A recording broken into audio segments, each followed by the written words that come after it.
வணக்கம். சற்று முன் கிடைக்கப்பெற்ற மிக முக்கியமான செய்தி ஒன்று வெளியாகி உள்ளது. உதயநிதி ஸ்டாலின் அதிரடியாக கைது. மத்திய காவல் படை அதிகாரிகள் தமிழ்நாட்டில் குவிக்கப்பட்டுள்ளதா?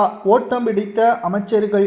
கடந்த சில நாட்களாகவே தமிழகத்தில் குறிப்பாக திமுக ஆட்சி அமைக்க வேண்டும் என்பதற்காக மீண்டும் ஸ்டாலின் வரட்டும், தமிழகம் வெல்லட்டும் என்பதற்கேற்ப திருச்சியில் மாநாடு, மற்ற இடங்களிலும் பொதுக்கூட்டங்கள், ஒட்டுமொத்தமாக திமுக ஆட்சி அமைப்பதற்கு பல கோடிகளை செலவு செய்து வருகிறது திமுக. ஆனால் திருச்சியில் மட்டும் சுமார் 40 கோடி வரை செலவு செய்யப்பட்டுள்ளது.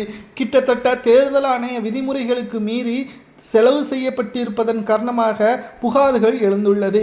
அமைச்சர்கள், உதயநிதி, ஏன் ஸ்டாலின் மீது கூட புகார்கள் எழுந்துள்ள நிலையில் தற்பொழுது செலவு திட்டங்கள் குறித்து தேர்தல் ஆணையத்திற்கு அனுப்ப வேண்டும். அடுத்த 48 மணி நேரத்திற்குள் தேர்தல் ஆணையத்திற்கு செலவுகளை அனுப்பவில்லை என்றால், அதற்கு உரிய ஆவணங்களை அனுப்பவில்லை என்றால் அதிரடியாக கைது நடவடிக்கை மேற்கொள்ளப்படும் என்ற தகவலும் தற்பொழுது கிடைக்கப்பெற்றுள்ளது. சட்டசபை தேர்தல் நடைபெறுவதற்கு இன்னும் ஒரு சில வாரங்களே இருக்கக்கூடிய நிலையில் தமிழகத்தில் திமுகவின் ஆட்சி மக்கள் மத்தியில் திருப்திகரமாக இல்லை.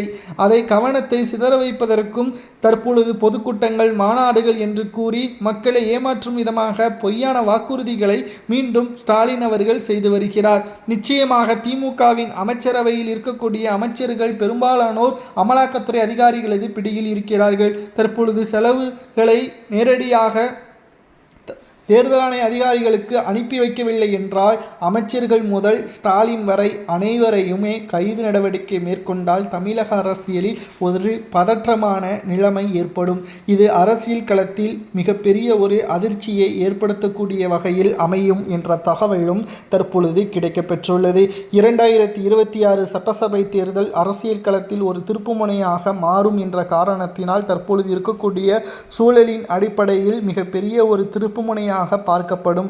அனைத்திந்திய அண்ணா திராவிட முன்னேற்ற கழகம் நிச்சயமாக மிகப்பெரிய ஒரு தோல்வியே தழுவும் என்ற தகவல்களும் தற்பொழுது கிடைக்கப்பெற்றுள்ளது.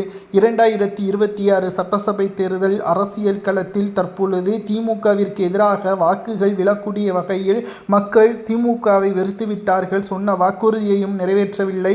அமைச்சர்கள் மக்களை ஓசி, பெண்களுக்கு எதிராக குற்றச்சாட்டுகளை முன்வைத்த அமைச்சர்கள் மீது நடவடிக்கை எடுக்காத ஸ்டாலின் அவர்கள் இரண்டாவது முறை முதல்வராக வருவதற்கு தகுதியில்லை என்றும் கூறியுள்ளனர். தற்பொழுது தேர்தல் ஆணைய விதிமுறைகளை மீறியதன் காரணமாக கைது நடவடிக்கை செய்யப்பட்டால் என்ன தண்டனை கொடுக்கலாம் இவர்களுக்கு என்பதை மறக்காம கமெண்ட் வாயிலாக கூறுங்கள். இதுபோன்ற செய்திகளை உடனுக்குடன் தெரிந்து கொள்ள நமது சேனலுக்கு சப்ஸ்கிரைப் பண்ணிருங்க.